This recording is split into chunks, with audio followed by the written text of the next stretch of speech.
Paul, on est avec toi dans l'optique de ton prochain combat, main event pour la deuxième fois. En 3 combats, comment tu te sens à l'approche de ce nouvel événement? Je me sens très bien. Je suis vraiment heureux d'avoir cette opportunité, d'être encore une fois main event, c'est vraiment cool. Je me sens bien, je m'entraîne bien, je lâche pas l'affaire. On est là à la salle tous les jours, on se pousse. Et voilà, c'est un bon adversaire que j'ai en face, donc on travaille comme d'habitude tous les compartiments du combat. Et puis on va faire le show. On va retracer ton parcours. Pour reprendre tes mots, récemment, j'en suis qu'à l'échauffement.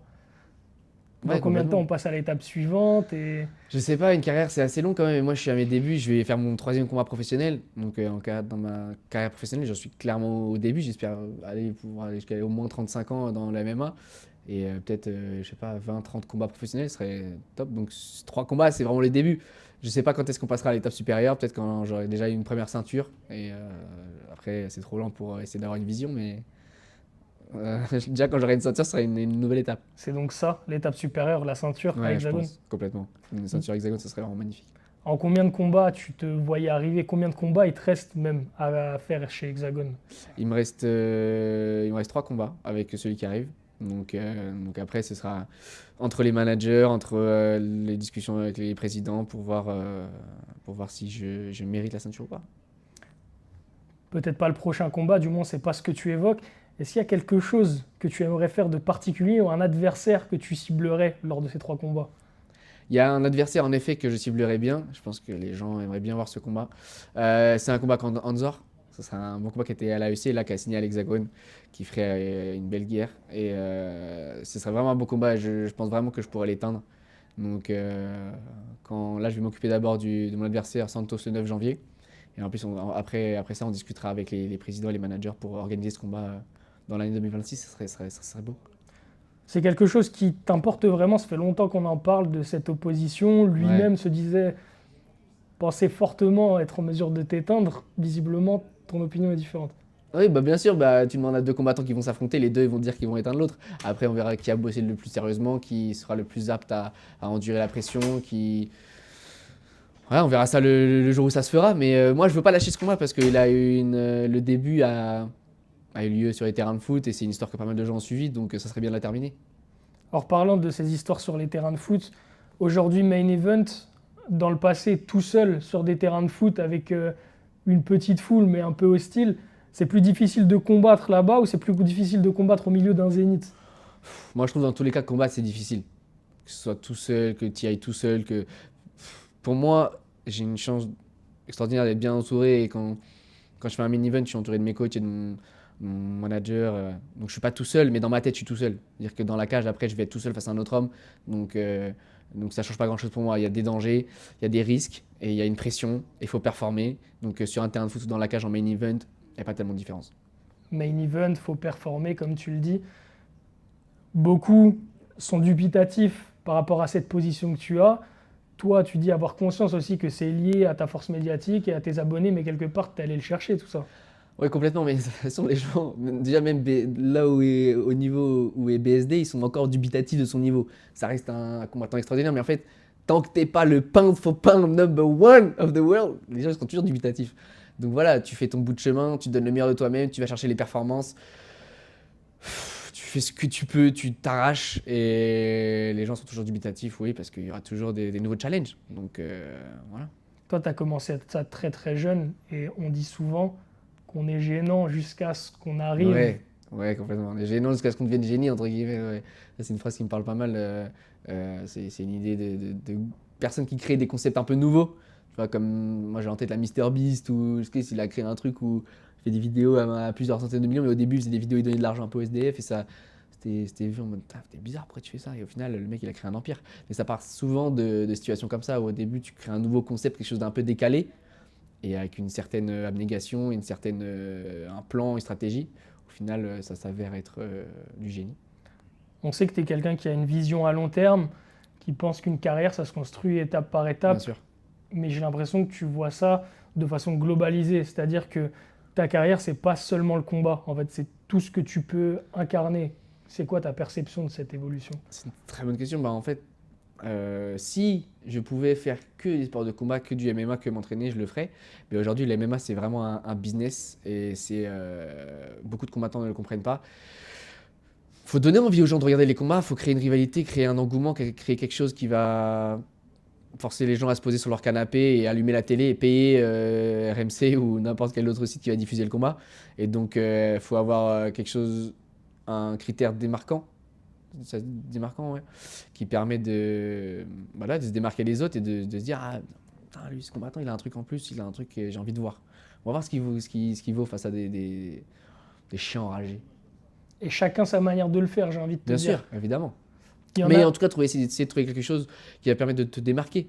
De toute façon, comme dans la cage, comme dans la vie, c'est une compétition un peu la vie. Enfin, on peut l'avoir de différentes manières, mais c'est une compétition. Il faut essayer de faire en sorte de se démarquer, de performer, de celui qui brille le plus, qui éteint le mieux.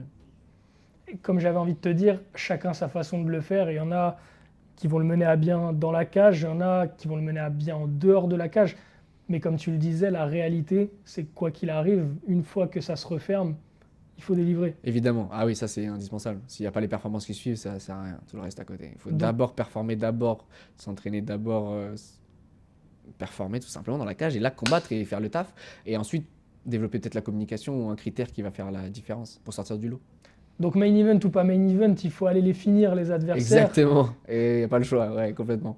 Et tu parlais de communication. Est-ce que pour toi aujourd'hui, on sait que tu as cette vision, comme beaucoup aujourd'hui, de sport business? La communication, aujourd'hui, on ne peut pas s'en passer. Bien sûr. Bah oui, on peut pas s'en passer parce que c'est pas le MMA, ça reste un sport un peu niche encore quand même, même s'il a pris quand même pas mal d'ampleur en France. C'est pas du football, c'est pas du basket, c'est pas du rugby où il y a des millions de téléspectateurs à chaque match. Donc faut donner envie aux gens de regarder. En plus, on a quand même en France une culture du sport de ballon, un peu du judo, mais les sports de combat, de frappe, on n'aime pas trop ça, surtout quand on frappe au sol. Donc il faut quelque chose de particulier pour forcer les gens ou les pousser à regarder les combats, leur donner envie.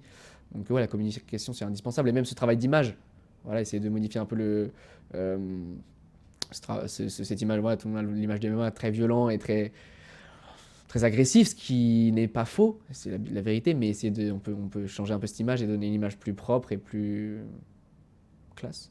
Cette idée de développement de l'image, je la garde en tête parce que j'y reviendrai dans pas longtemps, dans quelques minutes. Cette inspiration, cette vision, on a l'impression de communication et d'image globale, on a l'impression que tu l'as comprise assez tôt, toi, bien avant de pouvoir même rentrer dans la cage.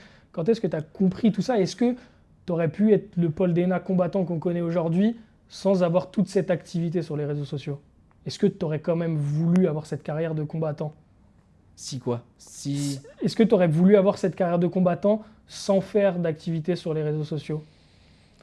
Hmm, Ou est-ce que c'est une le bonne question. partager Ouais, non, c'est aussi? une bonne question parce que, en fait, non, je pense pas parce que je trouve ça intéressant de pouvoir s'exprimer, pouvoir ce côté marketing entre guillemets, de créer une rivalité et d'avoir un engouement et de le construire et de vraiment de créer un lien déjà avec les gens émotionnel pour qu'ils sachent un peu qui tu es en profondeur, qui t'es vraiment, qui est l'humain qui va rentrer dans la cage et l'histoire derrière les combats, derrière les rivalités. J'aime construire ça quand même.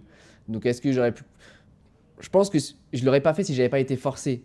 Peut-être que je ne l'aurais pas fait dès le début ou je ne l'aurais pas fait de la manière dont je le fais aujourd'hui. Mais je pense qu'à un moment dans ma carrière, à un moment ou l'autre, j'aurais commencé à le faire. Parce que la communication, le marketing, c'est un truc qui m'intéresse. Comment, même au-delà du MMA, comment un produit, quand tu es dans un supermarché, pourquoi ce produit-là, tu as envie de l'acheter plus qu'un autre? Peut-être parce que tu as vu une pub, parce que tu as vu le logo, il te rappelle quelque chose, tu es confortable, tu te sens à l'aise avec celui-ci, une couleur, je sais pas, n'importe quoi. Je trouve ça, c'est la psychologie humaine, tu vois. Et ça, j'adore. En un mot ou en une phrase, influenceur ou combattant? Je m'en fous, je suis les deux, je suis combattant, influenceur, comme tu veux, je m'en fous. Parce que tu as atteint ce stade de notoriété, mais on ne te voit pas forcément te mélanger tant que ça à ce milieu des influenceurs. Et on t'a vu Ouais. récemment déclarer, en ce moment, je ne parle pas beaucoup parce que si j'ai rien à dire, je dis Oui, rien. c'est vrai. Non, en fait, je vais revenir dessus quand même. Plus combattant, en vrai de vrai, plus combattant parce que je fais pas le tour. Je suis quand même très concentré sur le sport. En vrai de vrai, je dis, je m'en fiche, mais. En fait, je m'en fiche de ce que les gens pensent, mais la vérité, ma vraie nature, c'est quand même, je suis combattant, c'est ce que je fais tous les jours. C'est ce pourquoi j'utilise les réseaux sociaux. c'est pourquoi je me lève le matin. Donc, et puis en plus, je trouve que c'est, en tant que sportif, je trouve que c'est, il y a qu'on appelle ça, une légitimité un peu plus appuyée sur, par rapport à la parole que j'ai. Elle a plus de poids pour moi qu'un influenceur lambda qui fait des réels, qui a été connu parce qu'il a fait des contenus sur les réseaux, comparé à quelqu'un qui est un vrai athlète, qui est un vrai, de mon point de vue, qui connaît la discipline, qui s'est forgé pour devenir l'homme qu'il est aujourd'hui ou la femme qu'elle est aujourd'hui, au fil des années, pour maîtriser un domaine. Et je trouve que voilà, tu as plus de poids dans ta parole. Donc si tu n'as rien à dire, j'aime pas trop faire des stories inutiles où il n'y a pas de fond. Tu vois. Donc, Ceux qui te connaissent depuis longtemps savent que tu as souvent été cette tête brûlée qui recherche l'adrénaline. Ceux qui te connaissent depuis moins longtemps l'ont vu dès lors que tu es allé défier d'autres garçons sur des terrains de foot chez Ibra TV. Et sur ta chaîne YouTube, je me suis permis de fouiller un petit peu et je suis tombé sur un moment qui m'a marqué. C'est la veille de ton départ en Irlande où tu es allé te suspendre à une grue. Est-ce que tu peux raconter ce moment? ça, c'est vraiment fou et bête, mais j'aurais pu le refaire aujourd'hui. J'avais d'ailleurs une autre idée un peu plus folle, mais qui est mort il n'y a pas longtemps, donc on va éviter. Mais c'était, ouais, en fait, j'étais tellement déterminé à réussir et en tout cas essayer, enfin, je sais pas que j'ai réussi aujourd'hui, mais d'une certaine manière essayer de me démarquer et de faire quelque chose de différent dans les sports de combat et tirer mon épingle du jeu, parce que c'est difficile de se faire remarquer, d'attirer l'attention et d'avoir des sponsors, c'est pas facile en tant qu'athlète, à moins d'être champion du monde. Et ça prend 10-15 ans. Et donc, avant de partir en Irlande, quand mes parents ne croyaient pas en moi et que j'étais le seul à y croire et que je me disais que j'allais réussir, je me suis parlé à moi-même, je me suis dit, est-ce que tu es aussi déter que tu le penses? Que je me suis dit, un soir, j'ai appelé un de mes amis qui est aussi fou que moi. Je lui ai dit, mon gars, viens, on va en haut d'une grue et je vais me suspendre sans m'attacher. C'est très bête, hein. Mais du coup, je me suis suspendu les deux bras comme ça. Au début, j'avais une petite corde. Après, je l'ai lâché, je l'ai jeté. Et je me suis suspendu comme ça. Et je me suis dit, est-ce que ce que j'ai dans la tête, je peux vraiment le réaliser pour de vrai? C'était une manière pour moi d'authentifier ma volonté. Et on a l'impression, en tout cas quand on regarde les images, que sur le moment, à l'instant T, tu le fais pas pour avoir cette image qui va t'apporter le buzz ou Non, même l'influence que tu as aujourd'hui. On a l'impression que tu le fais vraiment pour te prouver à toi-même complètement. que tu es capable de réaliser quelque chose. Complètement. Je pense que tout le monde se dit, se rêve une vie différente. On se dit qu'on est capable de faire des choses. Je pense qu'on est tous capables de faire des choses extraordinaires, mais le faire pour de vrai, ça te met dans des situations particulièrement inconfortables. Et tout le monde n'est pas prêt à faire ce pas de risque, d'inconfort, tu vois, cette phase où t'es pas bien, mais c'est là que tu grandis, c'est là que tu fais quelque chose de différent. Et c'est plus aussi pour moi-même raconter le parcours. Je savais que il y aurait quelque chose d'un changement. Et voilà, c'était le début d'une transformation. Pour revenir du coup à cette idée d'image et de son développement, j'ai envie de te poser tout simplement la question, comment elle est née cette DA un peu franchouillarde? VSD parlait de ça, de franchouillard. Comment elle est née cette DA? Le béret, le café, le croissant? Hum, Elle est née du fait que, premièrement, je suis fier de mon pays. Vraiment, je suis fier d'être français, je suis fier d'être en France, je suis fier des valeurs qu'on représente. Je trouve que, même si c'est un pays qui a beaucoup de défauts, comme les gens, comme tout, on a quand même beaucoup de chance. Et donc, je voulais encore une fois un critère qui me démarque des autres. Et en France, on a cette fâcheuse tendance à cacher un petit peu les drapeaux, à manquer de fierté, à les dresser haut dans le ciel. Donc je me suis dit que moi j'allais prendre la place de ceux qui n'osaient pas le faire. Et c'était une pierre de coups. Pierre de coups, on dit ça? C'était une pierre de coups parce que bah, je représente voilà, la fierté de mon pays. Enfin, non, j'exprime ma fierté pour mon pays. Et en plus de ça, je me démarque un petit peu de ceux qui n'assument pas et ceux qui n'osent pas le faire en tout cas. Est-ce que tu comprends quelque part pourquoi aujourd'hui certains cachent ça? Je comprends. Tous les points de vue sont. En fait, ce que j'ai envie de te dire, là où j'ai envie d'avoir ta position, c'est que tu as été contraint de t'exprimer à Ouais. plusieurs reprises pour dire que tu représentais tous les Français et que tu Ah ne oui. représentais pas certaines idéologies. Ah oui, bien sûr. Récemment, Benoît Saint-Denis lui-même a été victime d'un torrent médiatique, notamment sur les réseaux, puisqu'il a déclaré être patriote, c'est-à-dire aimer son pays, être fier de la France, mais ne pas être nationaliste. et à quelque part rejeter justement toute cette récupération politique. Est-ce que tu as déjà été sujet à ça et c'est quoi ta position là-dessus? Bah oui, j'ai senti qu'à un moment, il y avait un petit peu de récupération politique, donc je voulais clairement m'exprimer parce que ce ne sont pas des idées que j'ai envie de représenter. Moi, ce pourquoi j'aime la France, c'est la liberté, notre devise, liberté, égalité, fraternité, parce qu'on est ensemble. Il n'y a pas des gens qu'on veut mettre dehors. On veut mettre les gens qu'on veut mettre dehors, c'est les gens qui ne travaillent pas, qui font rien, qui profitent du système, qui servent à rien, qui font chier les autres, clairement, c'est les termes. Non, juste des gens qui, je sais pas, Vivre ensemble. ouais, bon vivre ensemble, exactement, mais qui, je sais pas, qui apportent quelque chose, qui font quelque chose, qui profitent pas du système et qui profitent pas du labeur des autres. Et je vise personne, hein, ça peut être n'importe qui, tu vois.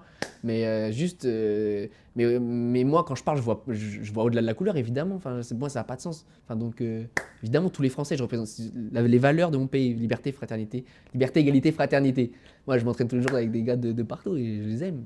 Et parce que c'est des gars qui bossent, c'est des gars qui se tuent. On va revenir justement au côté sportif. Tu parlais de travail.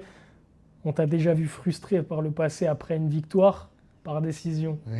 Mais qui reste une victoire, ça reste du Ouais, vert. ouais. Mais tu vois, après, j'ai revu cette vidéo il y a quelques mois, et tu vois, après cette victoire-là, j'ai eu quand même quelques finishes. Donc cette frustration, ça peut permettre parfois de se bouger aussi, de se forcer à se dire, il en faut plus.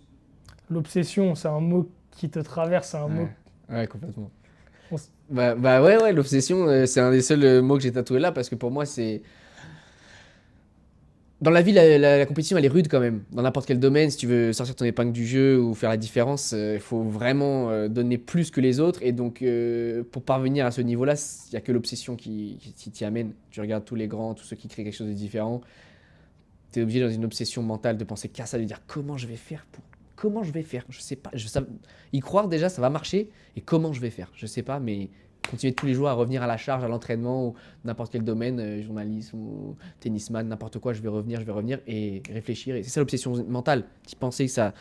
Après, il faut pas que ça devienne une obsession. Parce que si ça doit l'être, tu vois, mais essayer de faire la différence en tout cas. Et après ça, du coup, c'est quoi le sentiment quand on l'obtient, ce fameux finish qu'on cherchait tant? La sensation Ouais, moi j'étais content quand même parce que c'était vraiment quelque chose que je voulais Je veux que tu arriver à décrives faire. avec tes mots qu'est-ce qu'on ressent quand on est combattant de MMA. Beaucoup décrivent, par exemple, chez les footballeurs, la sensation de marquer un but. Ok. Mais c'est quoi la sensation chez un combattant de MMA quand l'arbitre s'interpose et que tu comprends que tu as gagné, que tu as mis un terme au Ouais. combat? J'ai envie de te dire, non, très heureux, mais pour moi, je suis pas du style à dire, il n'y a aucune autre sensation, il n'y a pas une meilleure sensation au monde. Moi, je suis pas d'accord, il y a des trucs qui sont bien mieux. Mais c'est une immense satisfaction de réaliser en réalité ce que tu avais visualisé. Tu vois, de réaliser concrètement ce que toi, tu rêvais de faire, d'éteindre quelqu'un et dans un octogone, tu as des milliers de personnes qui te regardent, tu as l'impression que tu as des lumières braquées sur toi et le faire proprement, tu vois, trouver le point qui va faire que l'adversaire va se plier en deux et tu vas finir vainqueur. Donc ouais, c'est une très belle sensation, très heureux, surtout que souvent c'est un processus très long de parvenir à faire le poids, t'entraîner pendant des mois. Et donc très heureux, mais c'est pas la meilleure sensation au monde. Mais je suis très content, c'est bien. Tu as exprimé un jour ton désir de vouloir terminer tes adversaires, tu y es parvenu. T'exprimer un jour la volonté d'accomplir des choses via ton activité, de faire connaître ton travail et tout ton contenu.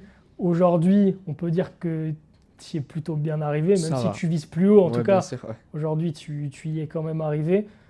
Et tu as déjà évoqué un jour, pour reprendre tes mots, j'irai au sommet représenter la France mondialement.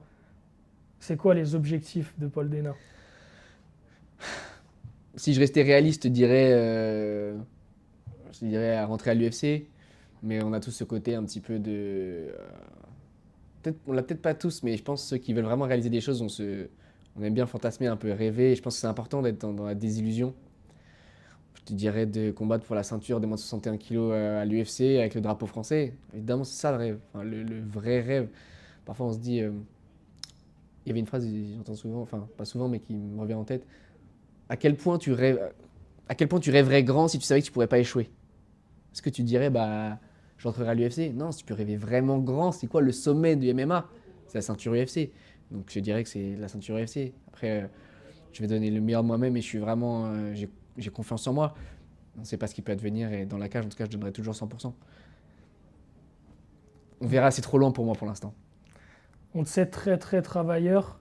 Est-ce qu'il est talentueux, le Paul Dena qui commence les arts martiaux? Non, vraiment, il n'est pas talentueux. Non, Comment on arrive à ce qu'on a aujourd'hui? l'obsession, l'obsession, je te jure. L'obsession, un truc moi, qui a fait la différence aussi, pour moi, c'est brûler les bateaux. En mode, je vais là-dedans et c'est all-in. Et je pense qu'à ça. Et ça va marcher. Mais c'est pas se dire, ok, je vais à 90% et au pire, si ça marche pas, j'ai un backup et tout. Non, je vais vraiment à 100%. Et puis si ça marche pas, moi, je me disais aussi, c'est ça ou mourir. Vraiment, c'est ça ou je meurs. Et parfois, cette mentalité, c'est trop. Quand tu as un petit peu des abonnés, tu commences un petit peu à gagner de l'argent, c'est facile de perdre cette mentalité. Et c'est important de se le rappeler, de se dire que, surtout dans la MMA où ça peut vite dégringoler, disparaître et tu peux vite redescendre. Et de retrouver cette mentalité de hargne, de dalle et de se dire, ok, non, c'est le champion ou je meurs. Tu vois? Est-ce qu'on est avec, est-ce qu'on l'a construit ou est-ce qu'on la cultive, cette mentalité-là? T'es passé un jour d'un combattant amateur que personne connaissait, presque du jour au lendemain, parce que ça arrivait très très vite finalement, à quelqu'un qui a la responsabilité et la charge de beaucoup de choses. Bien sûr. On la conserve, on l'a construit. On l'a construit et on l'a. C'est quoi le mot que tu as utilisé? On l'a. Je t'ai demandé si on Ouais. était né avec, si on la construisait ou si on la cultivait. On la cultive, voilà, exactement. Ouais, je pense qu'on l'a construit au départ et ensuite on la cultive, mais comme beaucoup de skills. Et au début, tu les construis pendant des années, et au fil du temps, tu peux les améliorer, je pense, mais tu continues de le cultiver en fait. Tu continues de le manier. Et je me suis rendu compte aussi parfois un truc tout bête sur la souplesse. J'avais une très bonne souplesse quand j'étais jeune, j'ai toujours eu plutôt une bonne souplesse. La kick, c'est pas un problème pour moi. Mais en fait, dès que tu l'entraînes un petit peu moins, ça diminue vite. Donc c'est comme toutes les compétences, dans tous les domaines, il faut continuer à cultiver, continuer à s'améliorer, continuer à donner plus pour les garder et un petit peu et aller 1% de plus à chaque fois. Tu te décris comment stylistiquement dans le MMA? C'est quoi le style de Paul Dena? J'essaie de tout faire. Vraiment, j'essaie de tout faire. C'est ça, la nouvelle génération. C'est vrai que je regarde parfois les premiers combats UFC. C'est assez marquant comparé à aujourd'hui où tu as des combattants qui savent vraiment tout faire. Ils sont des champions de lutte, des champions en striking. Je pense je sais pas, à Topuria par exemple.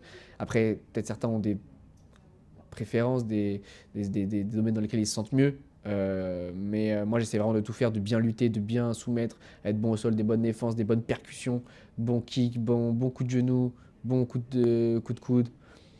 Et essayer d'être bon partout, vraiment, c'est l'objectif d'être le plus complet possible, de ne pas avoir une zone où tu te sens moins à l'aise.